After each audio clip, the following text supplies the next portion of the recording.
Diretamente do Brasil, Brasília, Distrito Federal. Quem vos fala, mestre Dinho, trazendo sempre informações na palma da sua mão, com notícias de utilidade pública, nacional e internacional. O mestre Dinho, eu quero aqui, antes de iniciar esta live, eu quero falar sobre o Pix do juiz Oscar Aníbal Chapan. Pix, Oscar Aníbal Chapan, @gmail.com. Repito, Oscar Aníbal Chapan, @gmail.com. Está na descrição desse vídeo. Olá, meus amigos e amigas patriotas! Eu sou o mestre Dinho Robô News. Fique conosco no nome do Senhor Jesus Cristo até o final da live do juiz Oscar Aníbal Chapan.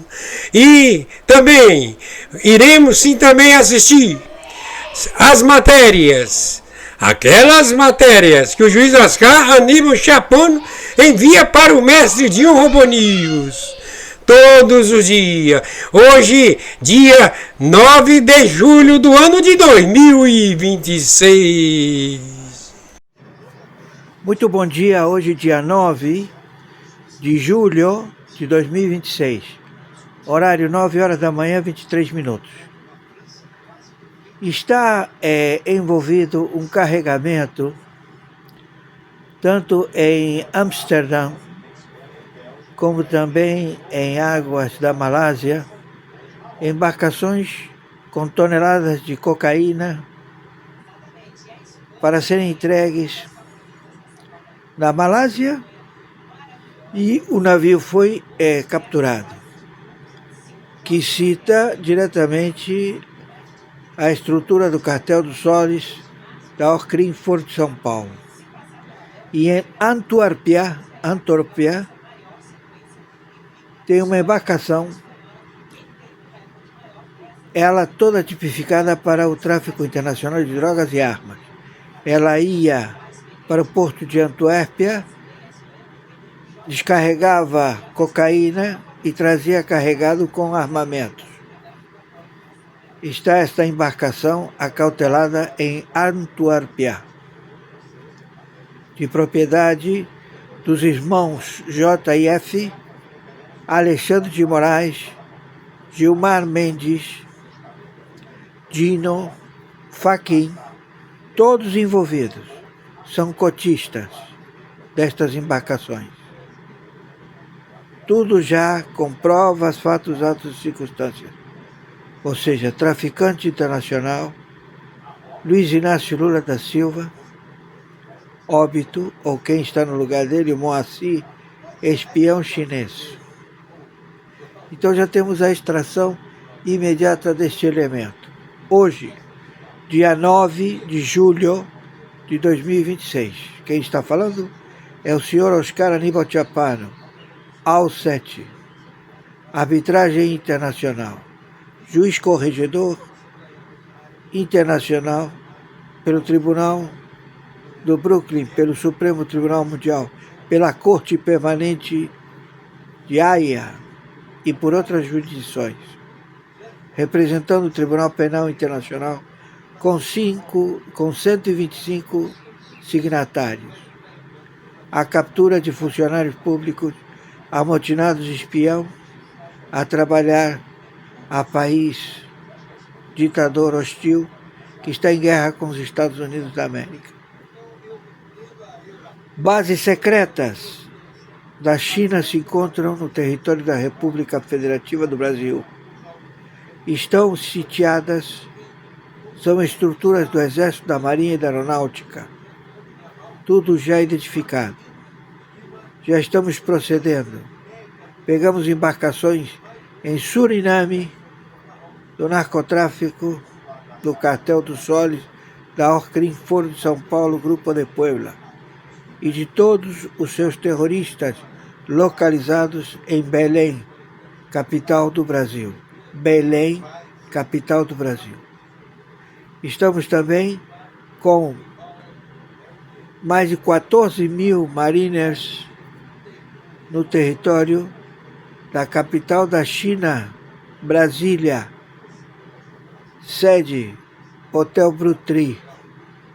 Estamos já à captura do comitê chinês, máfia fentanil, Rota da Seda, Xi Jinping. Por favor, viralizem isto e nos ajudem com o Pix para sobreviver, pagar o telefone e a internet. Meu Pix é meu telefone celular 21 99 742 0789.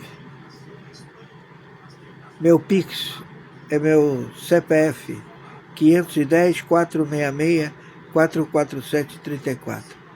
Meu Pix é meu e-mail oscaranibaltiapano@gmail.com. Por favor, nos ajudem. Gratidão. Fiquem com Yahoo Shalom Merushalayim, com o Senhor Jesus Cristo, com Allahu Akbar. Tenham um bom dia. Alexandre de Moraes, Gilmar Mendes, Toffoli, Fachin, Dino, Carmen Lúcia,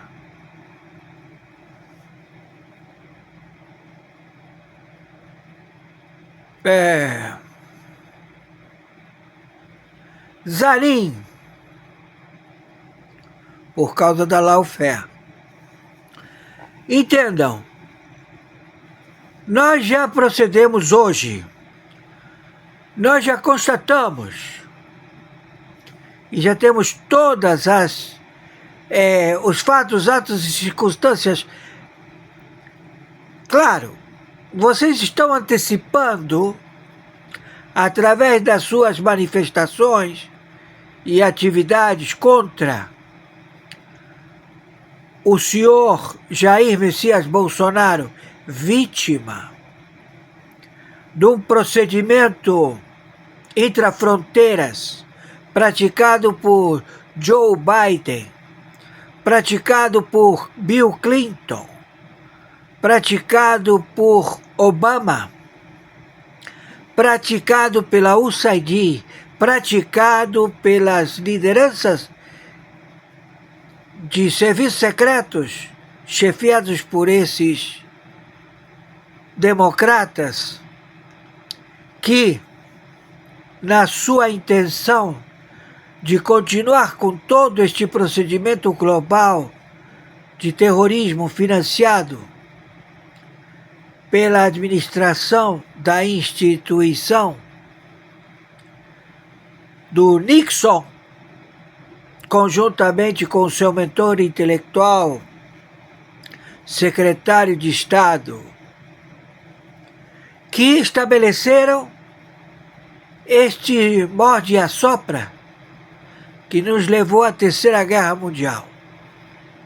Então nós estamos em guerra e vamos arrasar hoje, vamos acabar hoje com a existência do Irã. O Irã deixará de existir, como também os Houthis.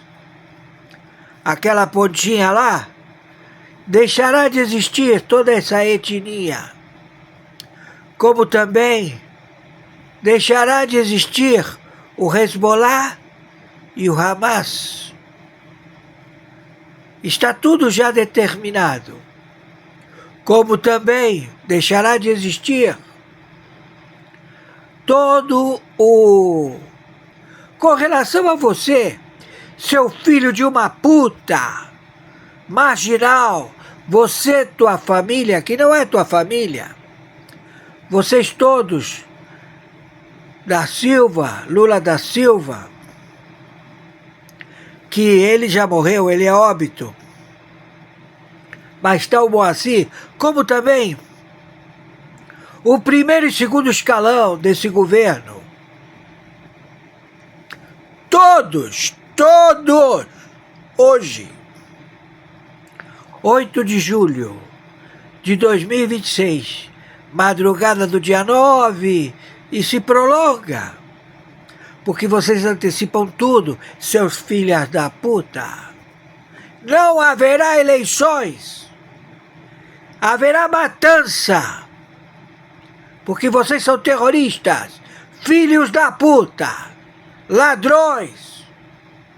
E vocês dizem que são os governadores, os prefeitos, entregaram todo mundo, querendo ganhar mais tempo. A gente nunca vai nessa fofoca. Plantão da Direita entra agora trazendo as principais informações do dia. Renúncia do ministro Alexandre de Moraes explode nas redes sociais e já é um dos assuntos mais comentados. Ministro do STF acaba de sofrer a primeira derrota nos Estados Unidos e o próprio advogado Martin de Luca traz toda a verdade à tona. As ordens secretas que o ministro Alexandre de Moraes mandou para Rumble e Trump Media são ilegais e a Casa Branca já está sabendo de tudo e ligou o sinal de alerta vermelho. Você vai acompanhar agora com detalhes essa informação, por isso que o seu apoio é fundamental. O canal Plantão da Direita é um canal novo, se você puder se inscrever, deixar o seu like e compartilhar, vai ajudar muito o nosso trabalho aqui diariamente. Mas sem enrolação, vamos aqui então com as principais informações. A indignação nesse caso é simplesmente indescritível. Bolsonaro, mais uma vez, acorda hoje em sua casa, na qual ele cumpre prisão domiciliar, com a Polícia Federal batendo às suas portas às 6 horas da manhã. Depois de mais de um ano preso, Bolsonaro, mais uma vez, é alvo de uma busca e apreensão ordenada por Alexandre de Moraes. E aí é onde vem a indignação. Alexandre de Moraes, um cara que nem sequer deveria estar mais no STF, que deveria ter sido expulso por ligação com o Vorcaro, mensagem de visualização única, degustação de uísque, viagem no jatinho do Vorcaro. Hoje o Brasil já sabe o que foi que ele ficou de bloquear pro Vorcaro. Aquele contrato de 129 milhões, dos quais ele já ganhou, a esposa dele já recebeu 80 milhões e foi feito um segundo contrato para pagar o valor restante, mesmo depois da venda do Banco Master. Uma pessoa que já deveria estar atrás das grades continua pegando a caneta e dando ordens como um ministro do STF. Dessa vez, mais uma vez, o alvo, Bolsonaro. Bolsonaro que está com a saúde debilitada, em prisão domiciliar, num julgamento que é a coisa mais absurda que já aconteceu no judiciário brasileiro, acorda porque Alexandre de Moraes queria criar uma armadilha. Moraes quer mandar Bolsonaro de volta para o presídio, mas precisa de alguma desculpa. A desculpa da arma encontrada com o assessor do Bolsonaro não deu certo. O próprio Paulo Gonet não quis pular nesse barco. Na verdade, Paulo Gonet já está se afastando do Moraes, vendo que a vida dele não vai... A vida política dele, né? Porque não é vida judiciária. A existência judiciária dele, a existência dele no STF não vai perdurar por muito tempo. Aí o Gonet faz um parecer contrário. A polícia faz um parecer contrário, dizendo que não foi uma falta grave. Alexandre de Moraes ficou numa situação onde ele queria mandar prender Bolsonaro, mas não podia. Aí o que ele mandou fazer? Mandou fazer uma nova busca e apreensão. Bolsonaro é alvo de operação da PF para verificar se há armas e munições em casa. Advogados afirmaram que nada foi encontrado na residência. Agentes teriam chegado ao condomínio onde o ex-presidente cumpre prisão domiciliar por volta das 7 horas. Não encontraram nada. Alexandre de Moraes tentou criar um teatro. Achou que iria encontrar ali alguma arma, alguma munição, e aí poderia usar isso para justificar o retorno do Bolsonaro à Papudinha, ou até mesmo ao presídio normal, mas não encontrou. Cara, eu fico indignado porque o que essa pessoa, o que o Bolsonaro tem passado nesses últimos 4 anos, ninguém, nem o pior bandido traficante que o Brasil já viu passou. Na verdade, vamos ser sincero, no Brasil, bandido e traficante, ele volta para casa, ele tem tapete vermelho, ele recebe tapinha nas costas e muitas vezes os bens apreendidos nos processos de busca e apreensão são devolvidos para ele. Nós estamos chegando numa situação do narco-estado no Brasil que a droga daqui a pouco vai voltar a ser devolvida para o traficante. Eu não estou brincando, eu não estou exagerando. Agora, um cara que não fez nada de errado, que o único crime dele foi ter sido honesto e ter lutado para libertar esse país, agora é mais uma vez alvo de busca e apreensão pela caneta de um cara que está envolvido com o Vorcaro. Me desculpa, cara. Eu não consigo acreditar que a gente está vivendo num país que está em passos largos, acelerados para um declínio moral, social e jurídico. E as pessoas aceitam como se fosse normal. O fato de Alexandre de Moraes ainda estar tomando decisões em inquérito é uma aberração. Se o Dias Toffoli abriu mão da relatoria da investigação do caso Master por ter se descoberto que era sócio oculto e ter recebido dinheiro do Vorcaro, o que dizer do Alexandre de Moraes? Visitou, viajou no jatinho, mensagem de visualização única, ficou de bloquear a busca e apreensão e as investigações contra o Vorcaro. A esposa recebe um contrato de 129 milhões, que o contrato negociado diretamente com o Daniel Vorcaro pelo WhatsApp. O que mais falta? Até quando o povo vai acordar?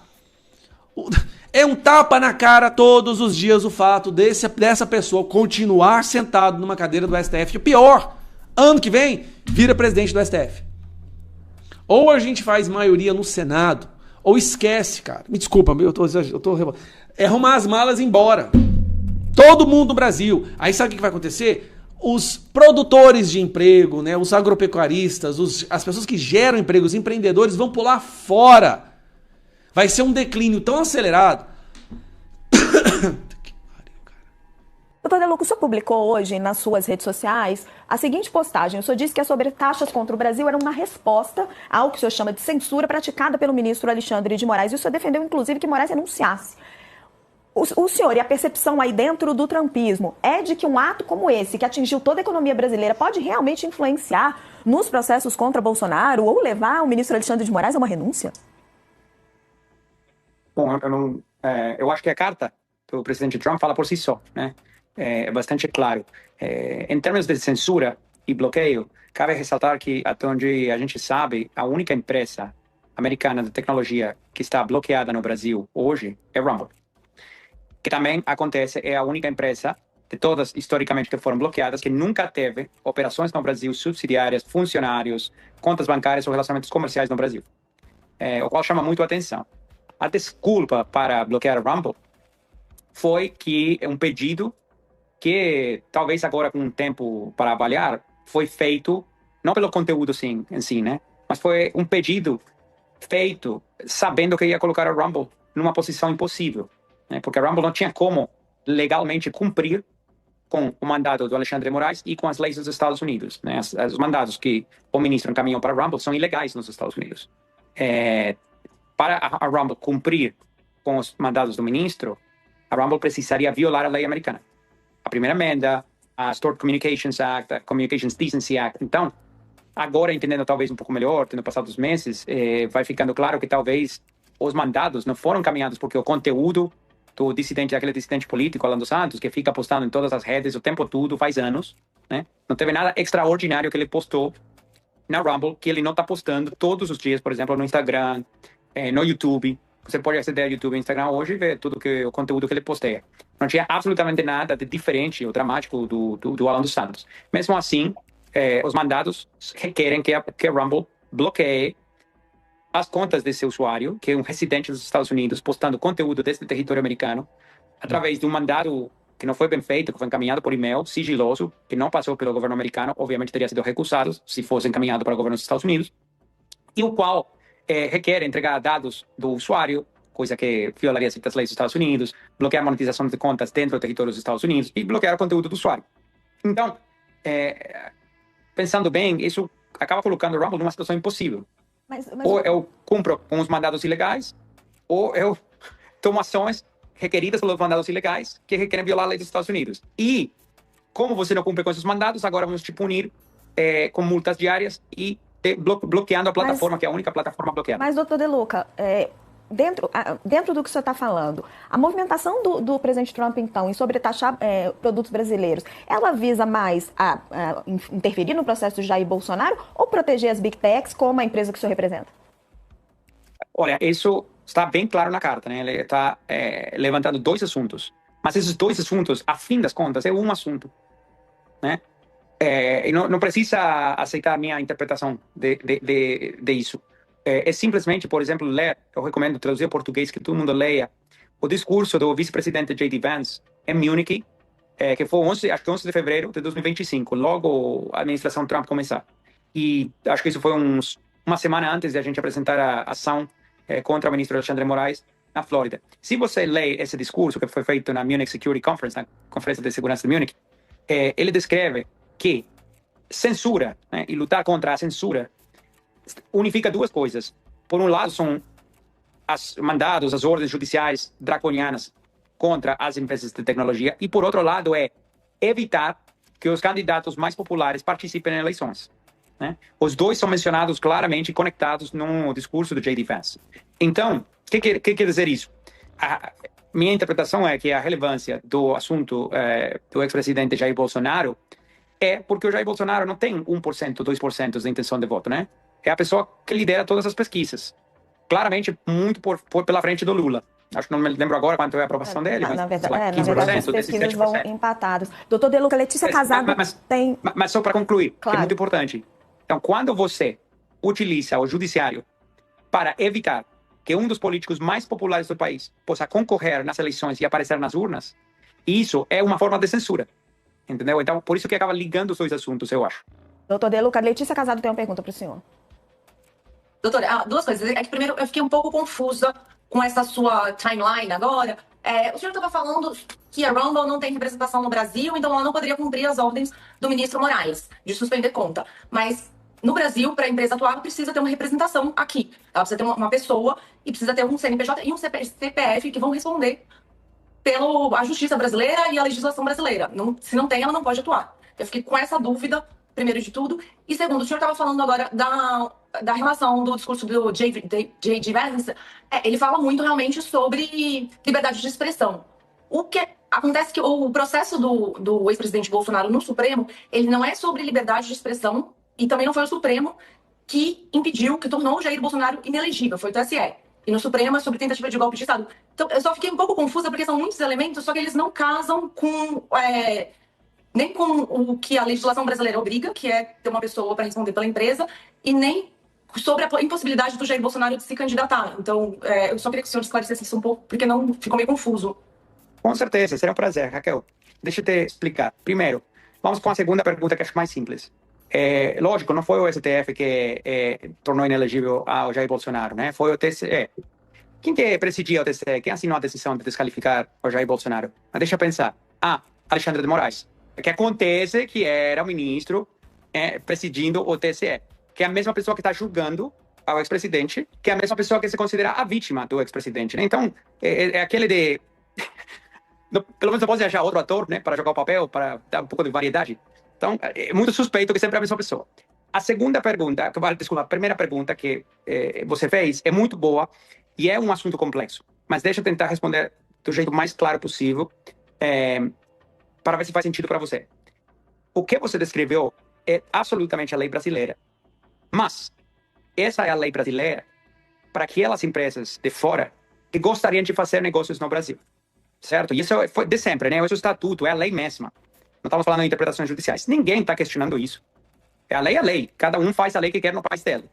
Agora, é muito importante que a população entenda que essa lei nunca fala, não tem nenhuma lei no Brasil que fale, se você é uma empresa de fora e seu conteúdo acontece que aparece nas redes brasileiras, ou você tem algum usuário do Brasil, então você precisa criar uma subsidiária, pegar um CNPJ e ter um representante legal para se submeter na jurisdição do Brasil. Mesmo que você nunca escolheu fazer negócios com o Brasil, você não tem nenhum interesse em fazer negócio no Brasil e você não tem comercializado absolutamente nada no Brasil, né? Isso é crítico, essa distinção, porque essa expansão do que é a lei vem pelo ativismo judicial. Essa não é a lei escrita, isso não está no Código Civil, isso é uma invenção, né? E o que é crítico também é que esse requisito hoje só existe em países que não são democráticos. Isso está na China, Coreia do Norte, Rússia. E a única país, não país, mas União, é a União Europeia, que tem algo mais ou menos semelhante, que é para proteção de dados, mas nunca para censura. Que é, mesmo você não tem absolutamente nada na Europa, se você é uma empresa gigante e você tem muitos usuários, certa quantidade de usuários na Europa, então você precisa ter um representante legal na Europa para receber questionamentos sobre proteção de dados. Só. O que não tem você precisa ter um representante na Europa, na União Europeia, para os juízes da União Europeia poderem entregar ordens de censura.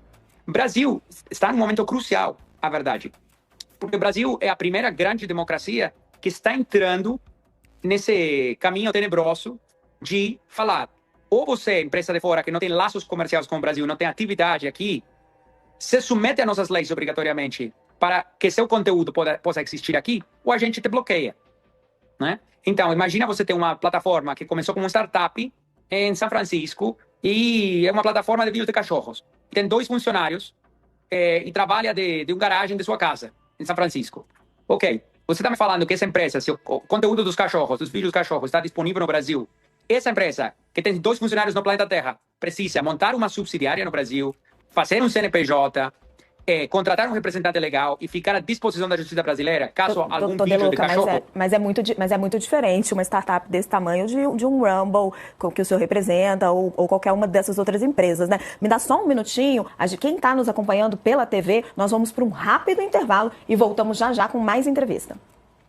Quem está com a gente no YouTube, seguimos por aqui. Graça. Doutor De Luca, boa noite. O senhor acaba de comentar sobre a União Europeia e a questão da lei de dados. A legislação alemã, especificamente que regula redes sociais na Alemanha, ela responsabiliza as plataformas por conteúdo postado por terceiros em algumas situações específicas, quais sejam aquelas que são consideradas crime na Alemanha. Um exemplo, apologia ao nazismo, que eles não confundem isso lá com liberdade de expressão. O Rumble, o senhor como advogado, o senhor considera que a lei alemã é um instrumento de censura? Porque a Alemanha não é um país autoritário. É uma ótima pergunta. Eu não quero falar especificamente sobre a Alemanha porque eu não estou familiarizado com a lei específica que o senhor está mencionando. Mas, em termos gerais, o que eu posso te dizer é que, até onde eu sei, o que você está fazendo referência não requer empresas que não têm presença nenhuma na Alemanha, que não têm laços comerciais com a Alemanha, que nunca tentou fazer negócios na Alemanha, montar toda uma estrutura jurídica na Alemanha para simplesmente existir. Tá? Imagina, se todos os países começassem a requerer isso, se tornaria inviável ter empresas de tecnologia novas, porque a carga econômica seria astronômica. Né? Imagina que 100 países adotam o que o STF quer adotar aqui, hipoteticamente. Então, quer dizer que se eu tenho uma empresa nova de tecnologia, eu preciso criar 100 subsidiárias, contratar 100 representantes legais, pegar 100 CNPJs, ou seja, é uma loucura, é imprático. Né? Por isso que, mas a razão que, até agora, isso vem sido mais ou menos tolerado pelo Brasil, é porque, literalmente, não tem outras democracias que estão fazendo isso. Né? Então, ok, é um. Agora, se você tem 100, você torna inviável. Como você vai montar 100 subsidiárias em 100 países, onde você não tem operações, não tem funcionários, não tem laços comerciais? Doutor De Luca, nós já vamos voltar do intervalo. Gente, me dá um tempo aqui rapidinho, porque enquanto... A Mari tem uma pergunta para o senhor, mas antes a Letícia precisa tirar uma dúvida. Letícia, bem curtinho, que a gente já está voltando para o intervalo. Letícia, peraí, vamos voltar. Peraí, Lelê, desculpa, essa confusão de YouTube e TV, a gente já resolve isso, vamos lá?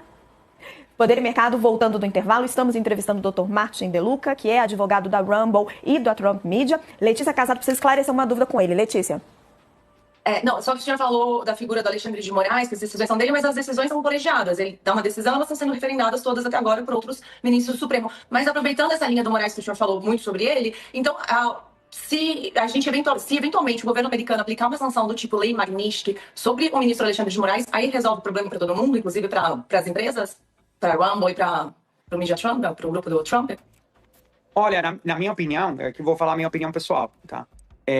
Eu tenho muita experiência com assuntos de sanções econômicas em diversos países onde são utilizadas faz muito tempo, tá? Na minha opinião, a sanção econômica nunca resolve um problema. Nunca resolve um problema. A sanção é uma punição que tende a, geralmente, né, tende a escalar as coisas, piorar a situação. Mas, também, se são utilizadas de forma prudente, a sanção é utilizada como um último recurso. Quando você já tentou todas as outras alternativas, né, acho que até o secretário Rubio falar faz 2 meses atrás no Congresso, sinalizar de inúmeras formas, é um último recurso. E a intenção da sanção é que mude o comportamento para que seja revertido para rapidamente tirar a sanção. A sanção, com certeza, não é uma solução. É uma forma de limitar uma conduta que se tornou inaceitável. Doutor De Luca, então, pelo que o senhor está falando, não há espaço para negociação técnica, quer dizer, nem adianta o governo entrar em conversas técnicas sobre tarifa, ajustar com etanol, enfim, nada disso vai adiantar. Quer dizer, essa é uma medida, é uma sanção econômica de caráter político e a resposta só vai vir só vai ter uma mudança nessas tarifas se vier atender a essas demandas políticas, é isso que o senhor está falando? Olha, acho que é importante distinguir, né? Quando falamos de sanção econômica, isso foi o que foi conversado já faz meses, que era algo direcionado para o ministro. Quando falamos de tarifas, obviamente isso não são sanções, né? Tarifa é tarifa. Então, elas estão caráter de sanção, né? Elas estão com caráter de sanção, né? Com o significado da palavra, mas acho que a essência da sua pergunta é válida, né? Se uma discussão técnica faz sentido ou não faz sentido. Eu acho que qualquer discussão sempre faz sentido, o diálogo sempre é bom. Aliás, o objetivo é ter diálogo sempre, né? Assim como foi visto em diversas outras ações do presidente Trump. Seja com Síria, onde acabam de levantar todas as sanções econômicas, seja o que aconteceu brevemente com o Irã, a disputa que aconteceu com Colômbia, a qual foi resolvida em um dia. Inúmeros outros exemplos, o diálogo que está acontecendo agora com a Rússia em relação à Ucrânia. O presidente Trump se caracteriza por ter muito diálogo e gosta de abordar assuntos complexos com negociação e diálogo, né? Não, tentando evitar a força quando pode ser evitado. Então, eu acho que qualquer discussão é válida e vale a pena. Agora, em relação se as discussões são técnicas ou não técnicas, a carta do presidente Trump fala por si só. Tem a Rumble, que é a única empresa hoje que está bloqueada do Brasil, a única empresa americana que está bloqueada do Brasil, e as razões são exatamente quais. Por que a Rumble está bloqueada? Por não cumprir com mandados que tecnicamente nem sequer são legais? É uma boa desculpa? Eu acho que não. E pelo assunto do Bolsonaro, no qual não me concerne eu me manifestar, mas posso explicar para propósitos da audiência que claramente o fato que um dos políticos mais populares do país seja impedido de concorrer. Tá aqui então na sua tela, o ministro Alexandre de Moraes sofre a primeira derrota nos Estados Unidos, no caso Rumble e Trump Media. Vocês acompanharam de perto a entrevista de Martin de Luca, advogado da Trump Media e Rumble, trazendo a verdade à tona. Olha, as ordens secretas que foi enviada por e-mail pelo ministro Alexandre de Moraes são ilegais nos Estados Unidos. Se a gente acatasse ordens ilegais de Alexandre de Moraes, quem estaria cometendo um crime seria a Trump Media e o Rumble dentro dos Estados Unidos. Porque a primeira emenda da Constituição norte-americana deixa bem claro a liberdade de expressão. E o conteúdo que eles falam que é antidemocrático do Alan dos Santos, ele continua postando todos os dias nas redes sociais. TikTok, Instagram, Facebook, o YouTube, WhatsApp. Ele está em todas as redes sociais. E aqui no Brasil, a gente continua vendo que a Rumble e a Trump Media ainda continua bloqueado. Isso aqui é muito grave, isso aqui é muito sério. Eu vou trazer aqui para vocês denúncias que está acontecendo nesse exato momento, mostrando que Alexandre de Moraes, Gilmar Mendes não podem mais ser ministros da Alta Corte Suprema. Por quê? Estão manchando a imagem do Supremo. Luiz Fux, o presidente do STF, o atual presidente agora Fachin, precisam acordar para a realidade, porque o mundo inteiro está sabendo quem é Alexandre de Moraes, o ditador da toga, com as suas ordens ilegais, ordens que são totalmente erradas nos Estados Unidos. Vamos aqui com essa informação, me ajude a compartilhar, que o assunto é sério. A Justiça dos Estados Unidos concedeu um novo prazo para que a Rumble e a Trump Media apresentem manifestação sobre o pedido do governo brasileiro para extinguir a ação movida contra o ministro Alexandre de Moraes do Supremo. A decisão representa um revés processual para a estratégia adotada pela Advocacia Geral da União, AGU, no caso. A determinação proferida na terça-feira pela juíza Mari da Corte da Flórida. Com isso, as duas empresas terão até o dia 14 de julho para responder ao requerimento apresentado pelo Brasil, que busca o encerramento do processo. Inicialmente, a manifestação das empresas deveria ser protocolada até esta terça-feira. Antes do vencimento do prazo, porém, a Rumble e a Trump Media solicitaram uma prorrogação alegando a necessidade de mais tempo para elaborar a resposta. A Advocacia Geral da União contestou o pedido, argumentando que não havia justificativa para a extensão do prazo. Segundo o órgão, as empresas estariam tentando criar uma urgência artificial com o objetivo de retardar o andamento da ação, apesar de já terem tido tempo suficiente para apresentar sua defesa. Como parte de sua argumentação, os advogados que representam o governo brasileiro citam uma reportagem contendo declarações do advogado das empresas, Martin de Luca.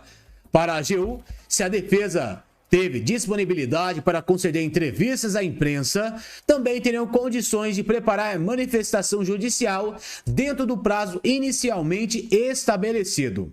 Na petição apresentada à Justiça norte-americana, a Advocacia Geral da União afirmou: essa tentativa de manobra de processual não deve ser recompensada com um prazo adicional para tentar salvar uma ação fadada ao fracasso. Apesar da oposição do governo brasileiro, a magistrada acolheu o pedido das empresas, autorizou a ampliação do prazo para a apresentação da resposta ao pedido de extinção do processo. A primeira derrota do ministro nos Estados Unidos. Aqui então acaba a notícia, mostrando então a primeira derrota do ministro Alexandre de Moraes. Isso aqui vai ser um terremoto dentro do Supremo Tribunal Federal. Imagine só, você é ministro do STF, você utiliza o e-mail para mandar ordens ilegais para outro país. Qual é o outro país? Os Estados Unidos. Os Estados Unidos, onde a própria carta do presidente norte-americano Trump deixa bem claro: olha, não quero censura. Não quero perseguição política, não quero nada que ataque as Big Techs. E aqui no Brasil, a gente ainda continua vendo o Rumble bloqueado. Isso aqui vai ser uma bomba que vai explodir. Porque vocês acham mesmo que a AGU, que eu e você que estamos pagando, que está fazendo a defesa de Alexandre de Moraes, vai ganhar esse processo nos Estados Unidos? É claro que não. O Trump, a Rumble tem todos os e-mails, tem todas as provas mostrando o que Alexandre de Moraes fez. Uma coisa é você bloquear aqui na Várzea Brasil. Aqui tudo pode, aqui tá tudo liberado, aqui tudo pode, porque o Alexandre de Moraes manda e desmanda. Tudo bem. Uma coisa é você mandar bloquear em outros países. E não foi só nos Estados Unidos. Lembrando vocês que Alan dos Santos, Paulo Figueiredo, Eduardo Bolsonaro, pessoas que sofreram censura, estão no país norte-americano, nos Estados Unidos, onde eles podem publicar à vontade e não podem sofrer censura, porque estão nos Estados Unidos, não estão no Brasil. E Alexandre de Moraes vai se ferrar nesse caso. Meus amigos, continuando aqui então com mais informações para vocês, o negócio é sério também. Isso aqui é uma informação boa, mostra que a gente está no caminho certo. Se a gente fizer a nossa parte, a gente vai resgatar. Flávio Bolsonaro avança nas pesquisas. Precisa ficar inelegível rápido, o que Rafael Gloves comentou. Flávio Bolsonaro à frente de Lula no segundo turno. Preste bem atenção, uma pesquisa que acaba de sair. O segundo turno é o que vai decidir. O primeiro turno vai ter muitas pessoas que querem votar diferente, vai fazer isso e aquilo. Zema, Renan dos Santos, o pessoal ali que não vai chegar no segundo turno. O segundo turno vai ser disputado por Flávio Bolsonaro e Lula. Tá aí a porcentagem. Flávio Bolsonaro com 45% contra 42% de Lula. Se a gente fizer a nossa parte, a gente resgata o Brasil e traz a democracia de volta ao nosso país. Continuando aqui, isso aqui, Uri Aragão comenta também, tá aqui na sua tela. Moraes mandou a PF invadir a casa de Bolsonaro hoje atrás de armas, quando a defesa já havia informado que o paradeiro de todas elas. Moraes é um louco. É lamentável que um ex-presidente da República seja submetido a esse tipo de ação por pura vingança. Muitas pessoas comentando que pode ser também uma cortina de fumaça. Porque você coloca a Polícia Federal dentro da casa do Bolsonaro, é claro que a mídia, todo mundo vai repercutir a matéria, todo mundo vai falar sobre o assunto e não vai tocar no assunto verdadeiro. Que é o quê? O escândalo do Banco Master. Até hoje, o Alexandre de Moraes não explicou o contrato de 129 milhões à sua esposa. Agora, se fosse Flávio Bolsonaro, se fosse alguém ligado da direita, já estaria até na prisão. Essa é a realidade. Mas como Alexandre de Moraes pode tudo nesse Brasil, continua aí com as suas ordens ilegais. Qualquer outro país sério, ele já teria sofrido impeachment, já estaria fora do seu cargo e já estaria respondendo por tudo que ele fez dentro do Supremo Tribunal Federal. A pressão vai vir tão grande internacional que o próprio Martin de Luca falou, olha, a renúncia de Alexandre de Moraes pode acontecer. Eles até perguntam, mas você acha que o ministro vai renunciar? Sim, o ministro vai renunciar, porque o que tá vindo aí é assustador para eles. Lembrando vocês que tem a investigação seção 301 dos Estados Unidos, que está investigando aí grupos terroristas. Lembrando vocês que quando a lei americana atingiu o Alexandre de Moraes, apareceu Daniel Vorcaro, depois um contrato de 129 milhões. A gente não sabe, a gente não pode falar o que pensa aqui, entendeu? Porque não tem provas e tudo mais. Mas parece que o envolvimento com o Daniel Vorcaro é muito mais profundo do que a gente pensa. Muito mais profundo do que está sendo revelado. E isso vai vir à tona e vai derrubar poderosos. Enquanto isso, tá aqui então na sua tela mais uma informação importante. O juiz então nega pedido do Brasil e dá mais prazo para Trump e Rambo se manifestarem em ação contra Alexandre. A gente trouxe essa informação detalhada para vocês no começo da notícia.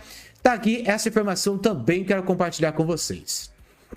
Isso aqui é assustador. Por que o Brasil não consegue mais ganhar a Copa do Mundo?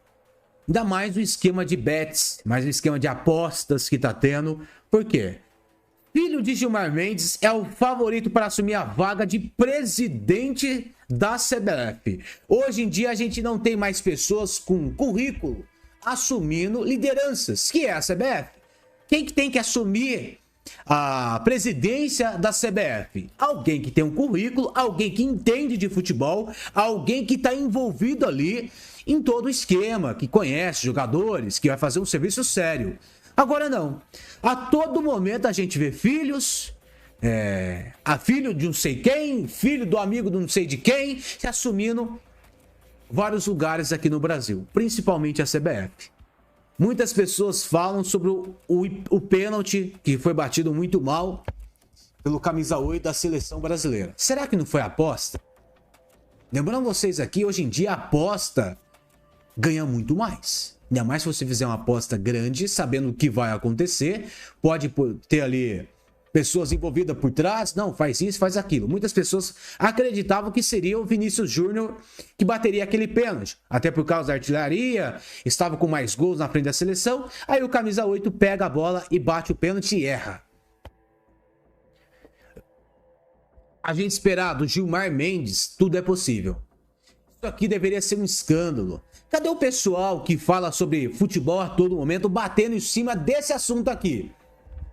O presidente, que está por enquanto no poder, foi pego aí gastando o cartão da CBF com amante, foi pego gastando milhões do cartão, e quem paga isso aqui no final da conta é o povo brasileiro. Enquanto isso, a gente vê mais essa bomba aqui explodindo. Filho de Gilmar Mendes é o favorito para assumir a vaga de presidente da CBF. Isso aqui é um tapa na cara do povo brasileiro. Ministro da Alta Corte Suprema, que deveria ser guardião da Constituição, está envolvido com futebol.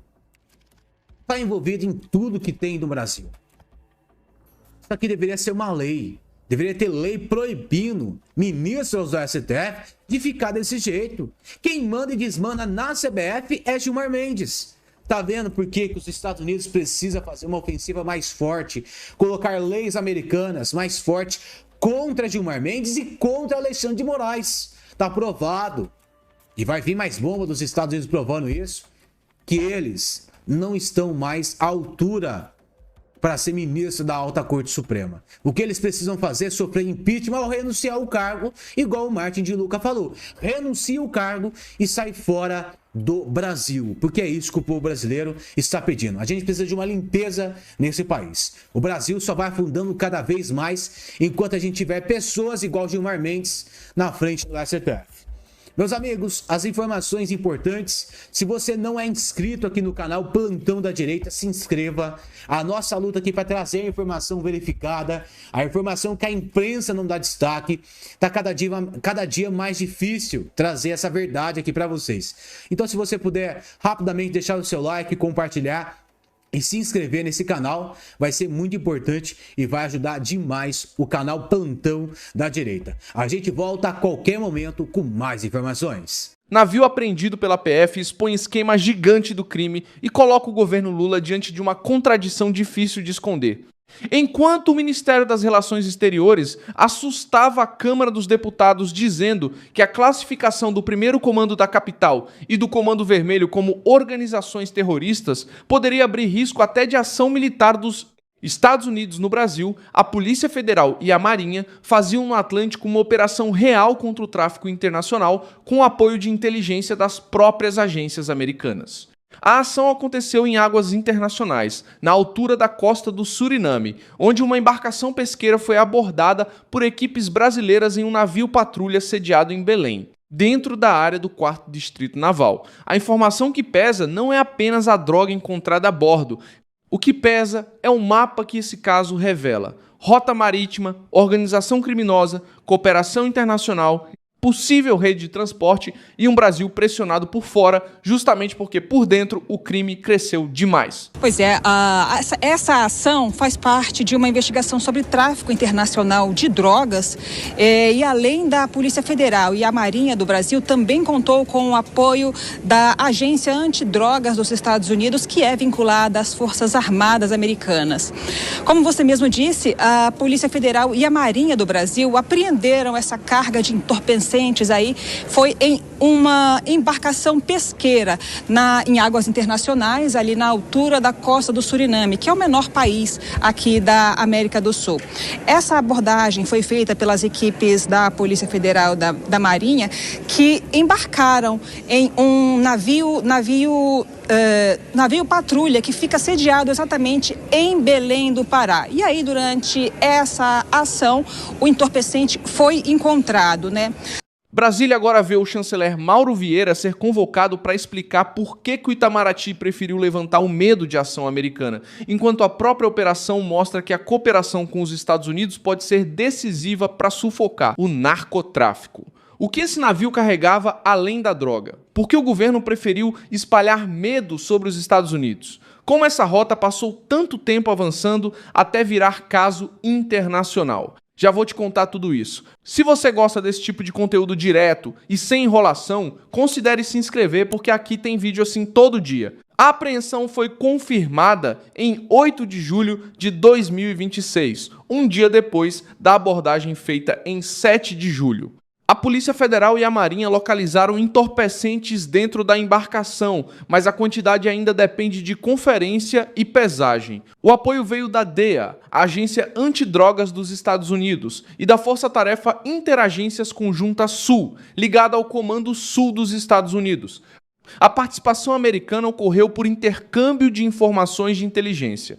Não foi tropa estrangeira entrando no Brasil, não foi invasão e não foi ataque contra a soberania nacional. Foi cooperação contra uma rede criminosa que atravessa fronteiras e tenta transformar o Atlântico em corredor de exportação de entorpecentes. É aí que a narrativa do medo começa a desabar.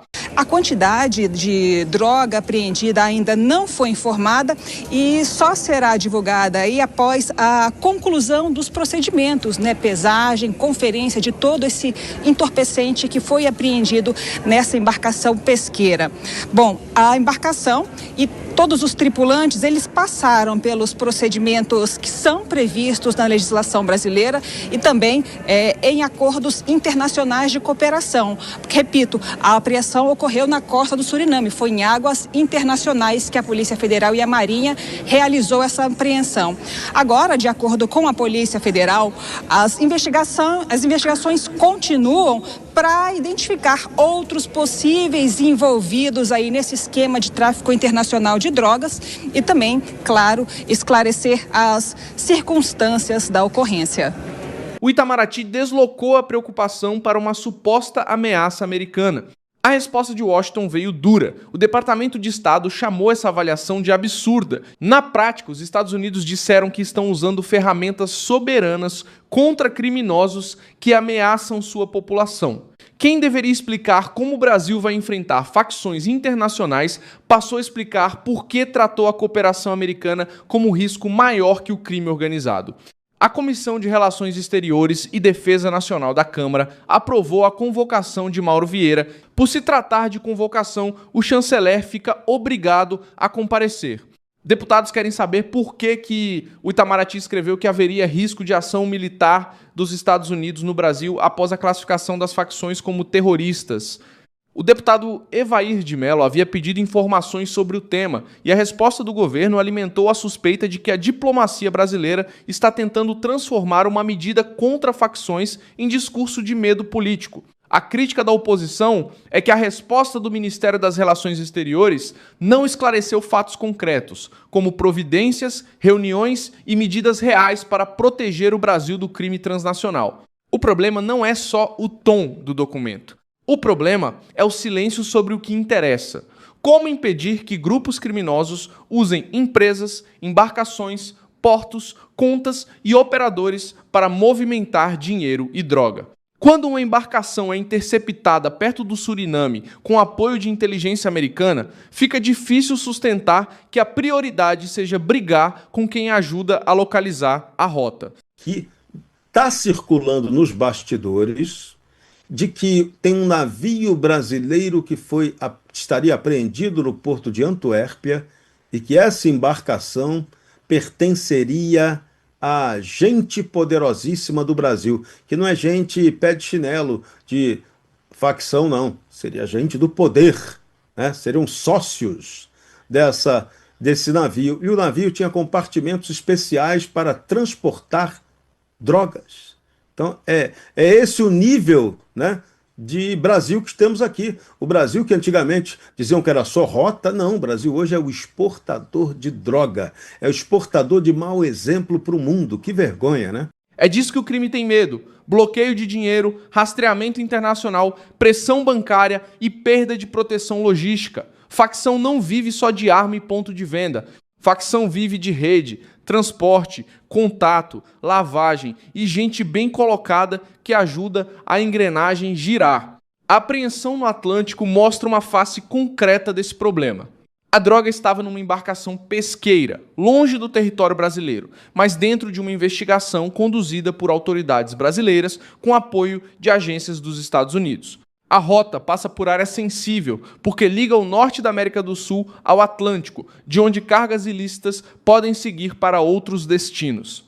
A Polícia Federal informou que as investigações continuam para identificar possíveis integrantes da organização criminosa e esclarecer as circunstâncias do caso.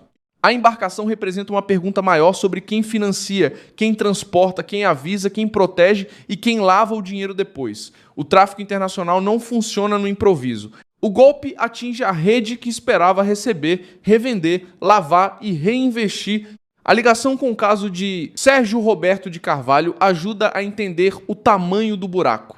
Ele é apontado por investigações como um dos grandes nomes da chamada Rota do Atlântico e responde a acusações de comandar uma rede que teria enviado dezenas de toneladas de cocaína para a Europa. Existe uma estrutura mais sofisticada, com logística internacional e dinheiro pesado, capaz de atravessar oceanos, usar empresas e operar em várias nações. É por isso que a reação do Itamaraty incomodou tanto. O Brasil precisa defender sua soberania, mas soberania não significa blindar facção de investigação estrangeira. Soberania é impedir que criminosos usem o território, os portos, as águas próximas, o sistema financeiro e a fraqueza institucional para enriquecer. Quando uma operação brasileira recebe informação dos Estados Unidos e apreende droga no Atlântico, o que aparece é a utilidade da cooperação. Quando o governo tenta vender a ideia de que o perigo principal é Washington, ele desvia o olhar do público no momento em que o narcotráfico precisa ser encurralado.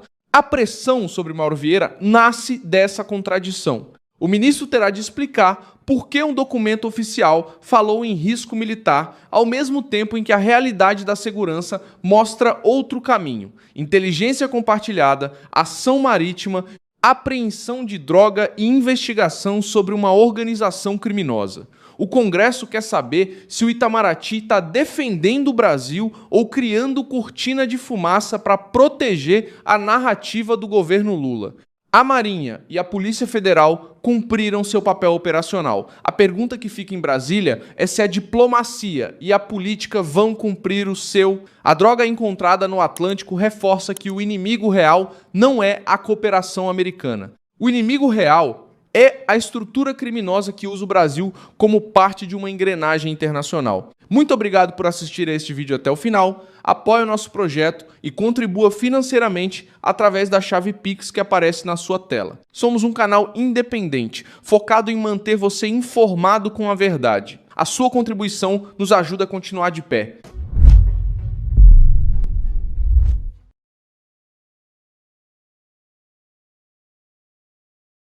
Os ministros do STF, Alexandre de Moraes, Flávio Dino e também Cristiano Zanin, deram 48 horas para 7 tribunais de justiça explicarem o pagamento de verbas que ultrapassaram o teto constitucional.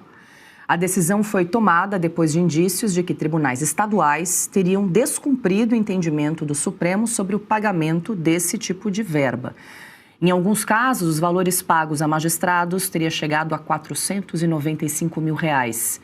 Os tribunais do Distrito Federal, Goiás, Maranhão, Paraná, Rio de Janeiro, Rio Grande do Norte e Rondônia deverão informar os valores pagos a magistrados da ativa, aposentados e pensionistas entre abril e julho deste ano. Caso a determinação não seja cumprida, os presidentes dos tribunais poderão ser afastados dos cargos e responder nas esferas penal, civil e disciplinar. Alexandre de Moraes fez isso? Isso, o trio. Moraes, o Dino e o Zanin. 48 horas para eles explicarem aí a história dos 129 milhões do Moraes e daquele dinheiro do como é que chamava, como é que se chama aquele resort do... Taiaiá. Taiaiá, aqueles 40 e tantos milhões que o Toffoli ganhou. É o roto falando do rasgado, né? Como se diz aí no interior. Que autoridade moral tem o Supremo se ele manteve os próprios penduricalhos, tá? Sobre os quais o imposto de renda não incide, né? Tem esse detalhe. Você acha que o Moraes está precisando de penduricalho? Pelo menos ele deveria devolver os próprios, aí os que ele recebe. Então, ele está cobrando dos outros e acha que vai desviar a nossa atenção. Alguém precisa dar 48 horas para ele se explicar. E, evidentemente, quer dizer, a Ana já disse tudo. E olha aqui, Ana, tem que repetir mesmo. Todo dia eu não entendo como o povo brasileiro não fica indignado com isso ou não manifesta a sua indignação nas ruas. Eu não entendo. Em 2013, houve aquelas manifestações que foram as maiores que eu já vi. E tá até hoje aí tem sociólogo estudando o que aconteceu. Foi uma explosão de raiva, né? Que não tinha muita direção, até que ficou claro que a corrupção e a incompetência que graçavam no governo Dilma Rousseff estavam, né? Eram uma duas das causas dessa explosão. Eu não entendo porque que o povo brasileiro não volta às ruas para acabar com isso. Porque é o povo, repito, e vou repetir sempre, que constrói o destino de um país. É ele que cuida da própria vida. Chegamos ao final desta edição. Muito obrigado pela sua audiência. Eu sou o mestre de Robô News. As últimas notícias na palma da sua mão. Que Deus, no nome do Senhor Jesus Cristo, abençoe você, sua família e o Brasil. O mestre Dinho Robô News, eu quero aqui aproveitar essa oportunidade e realizar aqui um convite para todos os meus amigos e amigas patriotas para visitar a descrição dessa live do juiz Oscar Aníbal Chapan E na visita, logo no topo, tem o Pix do juiz Oscar Aníbal Chapan. E descendo, vocês poderão observar vários links de produtos do Mercado Livre e do Shopee, e também do curso de Mestre de Obras, Udemy, e outros links. Meus amigos e minhas amigas patriotas, eu quero aqui, no nome do Senhor Jesus Cristo, antes de finalizar, eu quero aqui falar a data. Hoje, 9 de julho do ano de 2026. Até a próxima edição.